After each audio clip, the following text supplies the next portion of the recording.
उत्तराखंड का एक छोटा सा एयरपोर्ट पहाड़ों के बीच में बसा था। चारों ओर बादल तैर रहे थे और ठंडी हवा बह रही थी।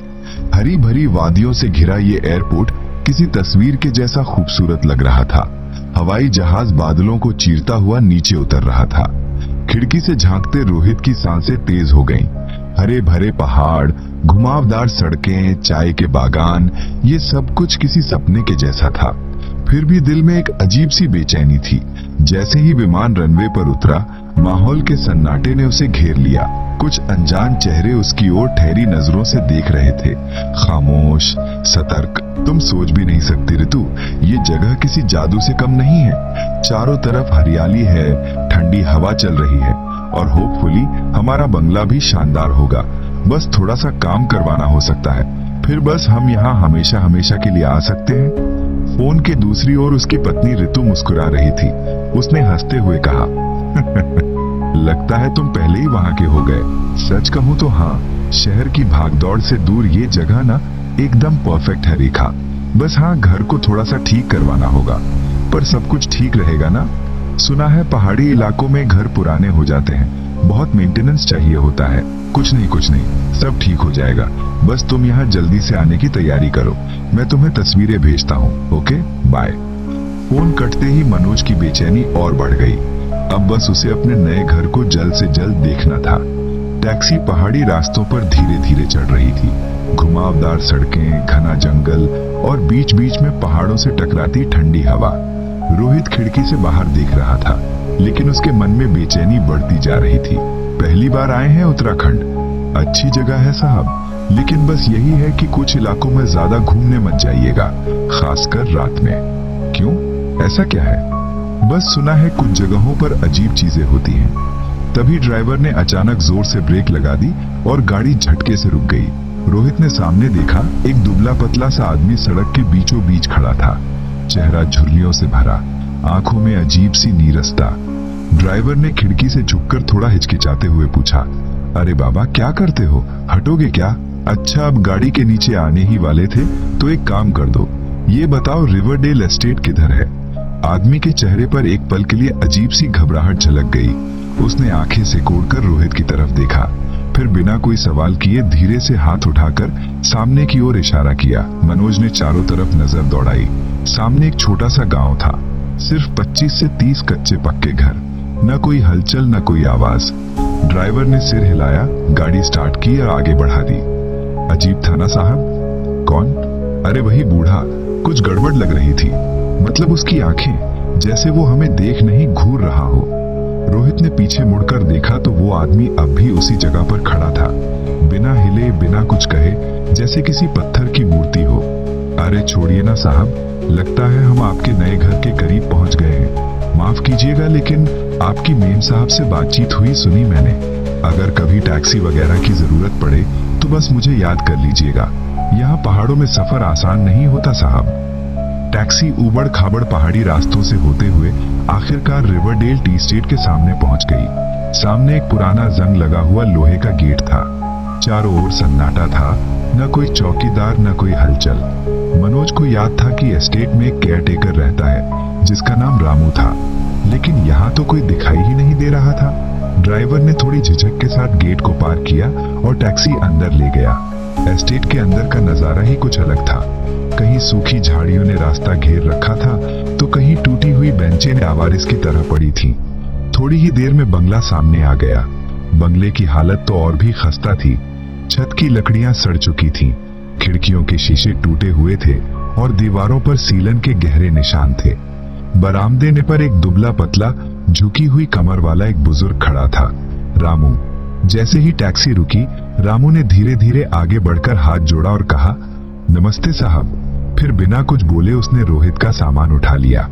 ड्राइवर ने घबराहट भरी नजरों से चारों ओर देखा, फिर रोहित की तरफ मुड़ा और धीमी और गंभीर आवाज में पूछा, साहब, आपको यकीन है ना कि आपको यहीं रुकना है? कुछ पल की चुप्पी के बाद उसने गहरी सांस ली और फिर सड़क की ओर देखने लगा, जैसे जल्द से जल्द यहाँ से निकलना चाहता हूँ। अच्छा साहब, मैं चलता हूँ। अगर कभी टैक्सी की जरूरत पड़े तो याद रखिएगा, बस एक फोन की दूरी पर हूँ।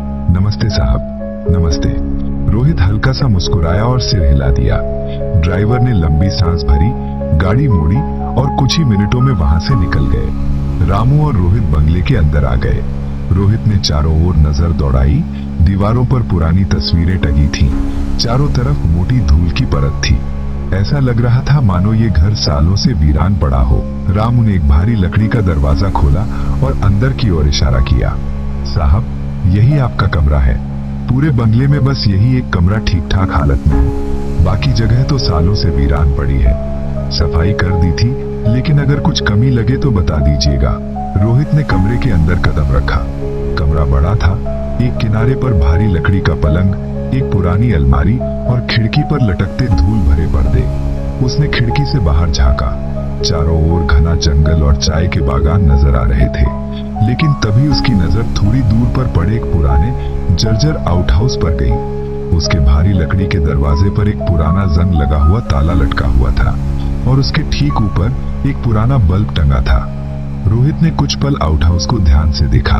आउटहाउस एकदम सुनसान था, लेकिन न जाने क्यों उसे ऐसा महसूस हुआ कि वहां कोई मौजूद है। तभी ठंडी हवा के एक झोंके ने सूखे पत्तों को हवा में उड़ा दिया। रोहित ने सर झटक कर खुद से कहा, शायद सफर की थकान की वजह से मैं ही बेवजह सोच रहा हूँ। कमरा ठीक है, बस थोड़ी सफाई और करवानी होगी।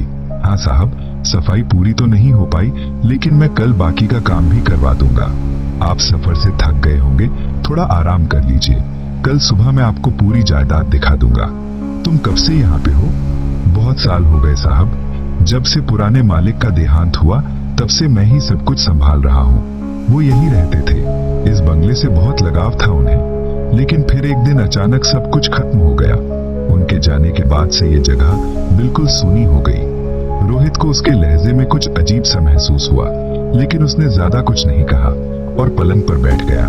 मैं बाहर वाले छोटे कमरे में रहता था साहब। पुराने मालिक के समय से वही हूँ।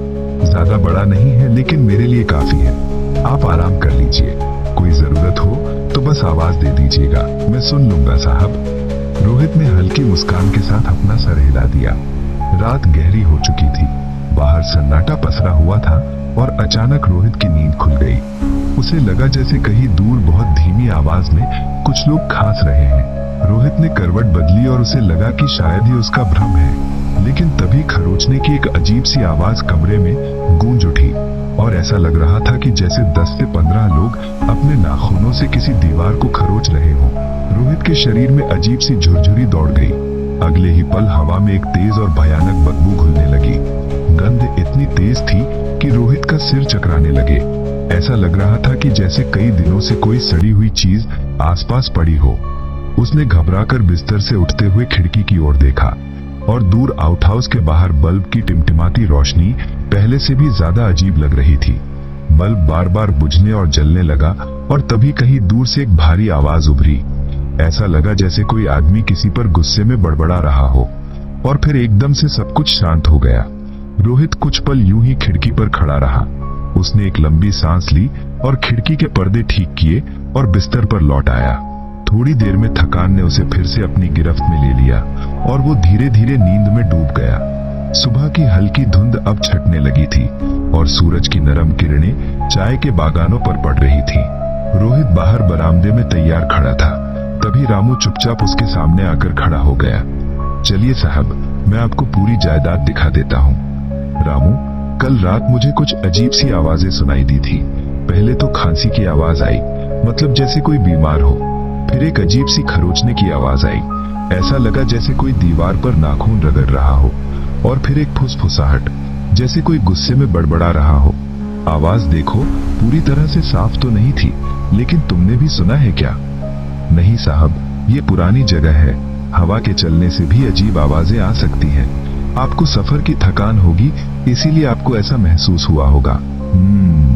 रोहित कुछ कदम आगे बढ़ा, लेकिन उसके कदम एकदम से खुद ब खुद ठिठक गए।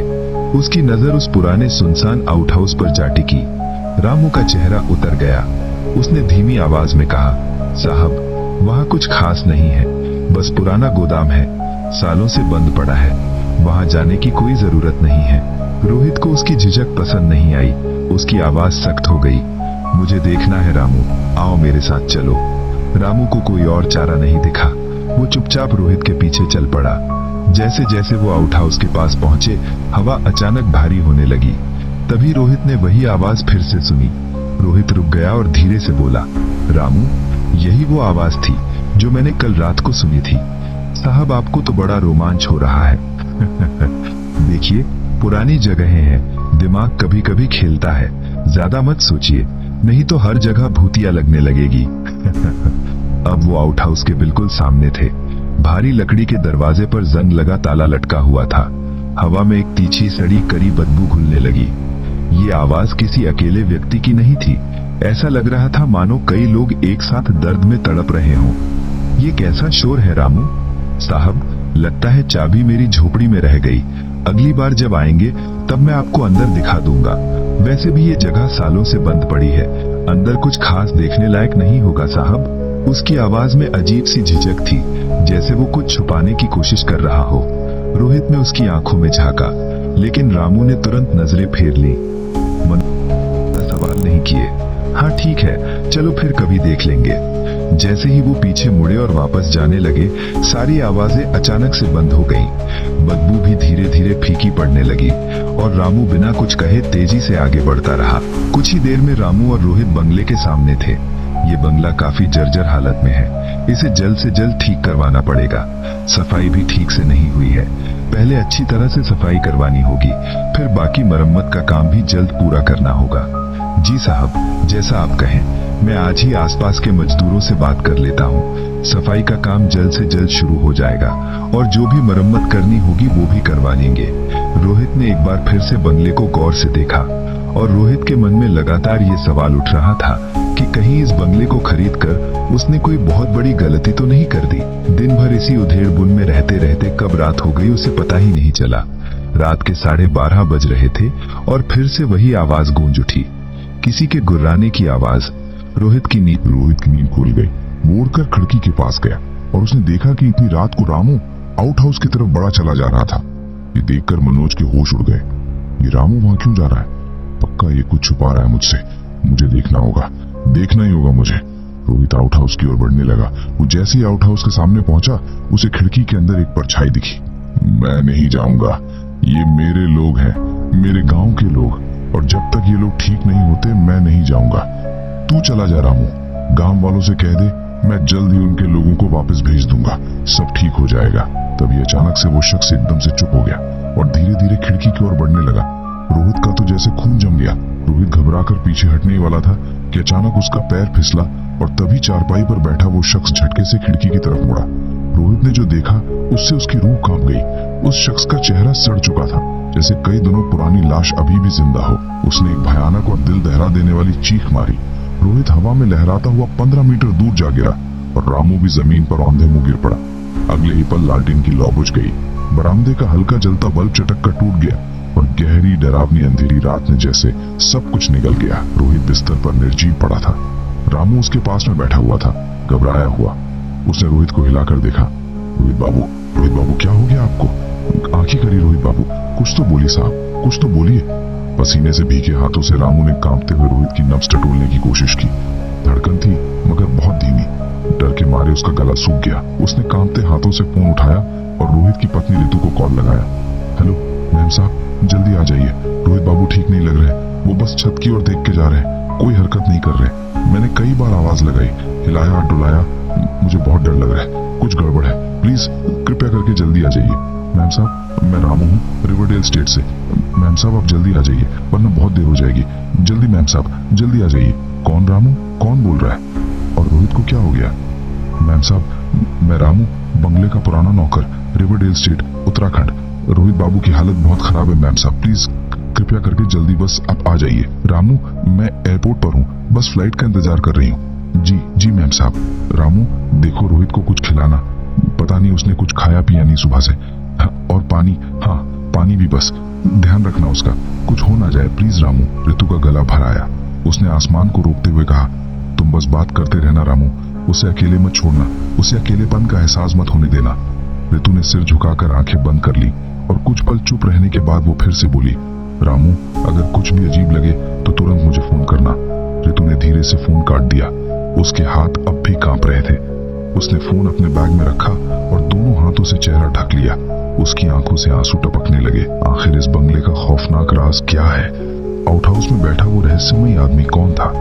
रामू किस डरावने सच को रोहित से छिपा रहा है? और सबसे बड़ा सवाल, क्या रोहित अब वापस अपनी नॉर्मल जिंदगी में लौट पाएगा या बंदा उसे हमेशा के लिए निगल जाएगा? जानने के लिए देखें सोल टून यूनिवर्स पे पार्ट 2।